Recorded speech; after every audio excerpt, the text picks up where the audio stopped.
தமிழ் பேசக்கூடிய அத்தனை உறவுகளுக்கும் இனிமையான வணக்கம். ஒரு சம்பவம் ஒன்று நடந்துட்டு இருக்கிறது. என்ன சம்பவம் என்று சொல்லி பார்த்தோம்னு சொன்னால், மட்டக்களப்பு கொக்கட்டிச்சோலை பகுதியில் ஒரு 5 வயதினுடைய ஒரு சிறுமி அடித்து துன்புறுத்தப்பட்டு சூடு வைக்கப்பட்ட ஒரு சம்பவம் ஒன்று இடம்பெற்றிருக்கிறது. மட்டக்களப்பு கொக்கட்டிச்சோலை போலீஸ் பிரிவுக்குட்பட்ட ஒரு பகுதியில். இந்த சம்பவத்திற்கான காரணம் என்னன்னு சொல்லி நம்ம கொஞ்சம் விரிவாக பார்த்தோம்னு சொன்னால், ஒரு தம்பதியினர் அவர்களுக்குள்ள ஏற்பட்ட ஏதோ ஒரு முருகல் நிலை காரணமாக கணவன் மனைவி இருவர் பிரிந்திருக்கிறார்கள். அந்த மனைவியாருக்கு 23 வயது, அந்த பெண்ணுக்கு 23 வயது, அவருக்கு ஒரு 5 வயது ஒரு பெண் குழந்தையும் இருக்கிறது. அவர் கணவனை பிரிஞ்சு இப்படி ஒரு தனிமை நிலைமையில் வாழ்ந்து வரக்குள்ள அவைக்கு நாவக்குடா பகுதியைச் சேர்ந்த, மட்டக்களப்பு நாவக்குடா பகுதியைச் சேர்ந்த ஒரு திருமணம் முடித்த ஒரு கணவரோடு வேறொரு நபரோடு அவைக்கு ஒரு தொடர்பு ஒன்று ஏற்படுத்தியிருக்கு. இந்த தொடர்பு எப்படி என்று சொன்னால், அது வெளிப்படையாக சொல்லணும்னா ஒரு கள்ளக்காதல் என்ற அடிப்படையில் தான் அந்த நியூஸ் வெளியிடப்பட்டிருக்குது. இப்போ இவங்க 2 பேருக்குள்ளேயும் அந்த கள்ளக்காதல் நிலைமை நீடிச்சு இருக்குது. அந்த இவை 2வது தரமாக காதலிச்சு கொண்டிருந்த அந்த நபர் சொல்லியிருக்கிறார், நான் உன்னைய கொழும்புல கூட்டி கொண்டு போய் உனக்கு வேலை வாங்கி தரேன் என்று சொல்லி அந்த பெண்ணையும் அந்த பெண்ணினுடைய அந்த சிறுமிஸ் அந்த குழந்தையையும் அழைத்து சென்றிருக்கிறார் கொழும்புக்கு கூட்டி போய் அங்கே போய் வேலை, அவர் குறுகிய காலத்தில் வேலை எதுவும் எடுத்து கொடுக்க இல்லை.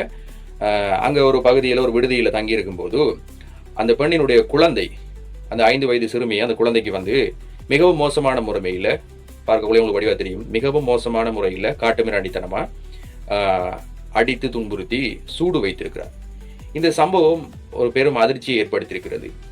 உண்மையாகவே கணவன் மனைவிக்கு இடையிலான ஒரு பிரிவு அது எந்த அளவுக்கு ஒரு பாரதூரமான ஒரு விளைவை கொண்டு போய் ஒன்றும் அறியாத ஒரு பச்சிளம் குழந்தை அதற்கு தள்ளி இருக்கிறது. இப்படி ஒரு நிலையை, இந்த சம்பவத்தை ஒரு பரவலாக பேசப்படுது மட்டக்களப்பு மாவட்டத்தை பொறுத்தளவில். இது தொடர்பாக மட்டக்களப்பு கொக்கட்டிச்சோலை போலீஸார் மேலதிக விசாரணைகளை மேற்கொண்டு கொண்டிருக்காங்க.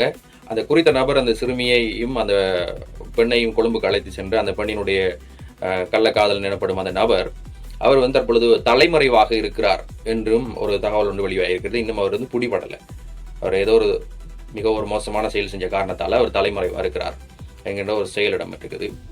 எனவே உண்மையாகவே ஒரு குடும்பம் பிரிஞ்சு அந்த குடும்பத்துக்குள்ளே மாட்டி தவிக்கிறது. எல்லா கட்டத்திலையுமே ஒரு கணவன் மனைவி அவங்க பல முரண்பாடுகள் சிக்கல்கள் காரணமாக அவங்க ஏதோ ஒரு வகையில் அவங்க பிரிஞ்சு அடுத்தடுத்த திருமணங்கள் செய்து முடிச்சுட்டு அவங்க போயிடுவாங்க. ஆனால் உண்மையாக இதுக்குள்ளே மாட்டி தவிக்கிறது யாருன்னு சொன்னால் பிள்ளைகள் தான். அது ஆண் பிள்ளையாக இருந்தாலும் பெண் பிள்ளையாக இருந்தாலும் இதுகள் என்ன பாவம் பண்ணதுன்னு சொல்லி தெரியவில்லை. இது தொடர்ச்சியாக இதுவும் நடந்து கொண்டு தான் இருக்குது. இப்படியான செயல்கள், இப்படியான கணவன் மனைவியை பிரிந்தவர்கள் வேறொரு நபர்களோடு தொடர்பு வைக்கிறது, இப்படி கனவியை அந்த பெண்ணை திருமணம் முடிப்பதாக மறுமணம் முடிப்பதாக இன்னொரு நபர் அந்த வீட்டிற்கு வருவது, அங்கே இருக்கக்கூடிய வேறு பெண்களோடு தொடர்பு கொள்வது, அங்கே இருக்கக்கூடிய